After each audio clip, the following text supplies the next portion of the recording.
உலகில் எல்லா உயிர்களும் எல்லா ஜீவராசிகளும் எல்லா நலமும் வளமும் பெற்று வாழ மனதார கடவுளை வேண்டிக் கொள்கிறேன். கடவுள் எப்பயுமே நம்ம கஷ்டத்துலேயும் சரி, தூணில் இருப்பார், துருமுறை இருப்பான்னு சொல்லுவாங்க. அதுபோல் நம்ம கஷ்டத்துலேயும் சரி, இன்பத்துலேயும் சரி, துன்பத்துலேயும் சரி இருப்பார் அப்படின்றதுக்கு இது ஒரு சின்ன உதாரணமான கதை. உங்கள் கூட பகிர்ந்துக்கன்னு ஆசைப்பட்றேன். வாங்க கதைக்கு போகலாம்.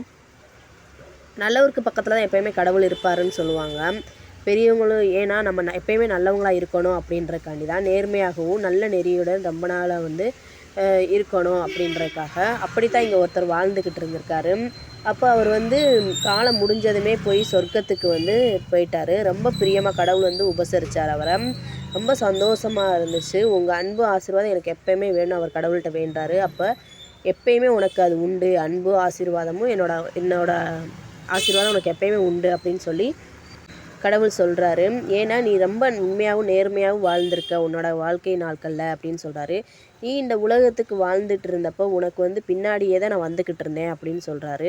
இந்த வார்த்தையை கேட்டதுமே அவரோட மனசு உருகி கடவுள் காலில் மறுபடி விழுந்தார். ஏன்னா அவரோட பின்னாடியே கடவுள் இருந்திருக்காருன்றப்ப அவளுக்கு அவ்வளோ ஒரு நெகிழ்ச்சி. உடனே அங்கே பாரு உன்னோட வாழ்க்கையை வாழ்க்கையை நீ வாழ்ந்த வாழ்நாட்களை பாரு அப்படின்னு சொல்லி ஒரு இதில் திரையில் காமிச்ச மாதிரி காமிக்கிறாரு. அவர் அதை பார்த்துக்கிட்டே இருக்கார். அவரோட பாதத்துக்கு பின்னாடி கடவுள் பாதை நடந்து வந்துக்கிட்டே இருக்க மாதிரி தெரியுது. சுவடு அவரோட சுவடு வருது. 2வது கடவுளோட காலடி சுவடு வருது. இது என்ன சினிமா படத்தில் பார்க்குற மாதிரியே இருக்குது அப்படின்னு இவர் ஆச்சரியப்பட்டிருக்காரு. ஒரு குறிப்பிட்ட வந்ததுமேவும் அந்த 2 காலடியுமே மறைஞ்சிட்டு வந்துருச்சு.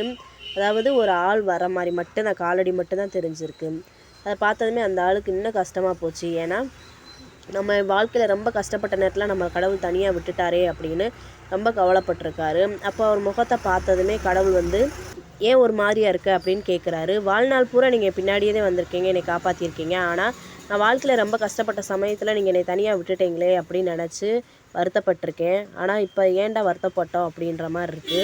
ஓ நீ அதை சொல்கிறியா? ஒன்று நான் தனியாக தெரிகிறது அது உன்னோட காலடி இல்லை, என்னோட காலடி. ஏன்னா நீ கஷ்டப்படுற காலத்தில் உன்னை என்னோட தோள் மேலே சமந்து நான் நடந்துக்கிட்டு இருந்தேன் அப்படின்னு சொல்லவும் ரொம்ப ஒரு மாதிரி அவர் கண் கலங்கி அதை புரிஞ்சுக்கிட்டு மறுபடி கடவுளோட காலில் விழுந்து ஆசீர்வாதம் வாங்குறாரு.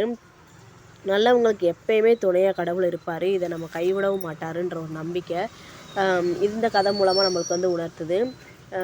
உண்மையிலேயும் எவ்வளோ ஒரு சிலர் எவ்வளோக்கு எவ்வளோ கஷ்டப்படுறாங்க அப்படின்றப்ப அந்த கஷ்டத்துலேருந்து மீண்டு வராங்கனாலேயும் நம்மளுக்கு கண்டிப்பாக கடவுள் எங்கேயோ ஒரு இடத்துல நம்மளுக்காக அந்த கஷ்டத்தை போக்கி நம்மளுக்கு வழி கொடுக்குறாரு அப்படின்றதா இது நம்மளுக்கு தெரிஞ்ச விஷயம், நம்மளுக்கும் புரிஞ்சிருக்கும்.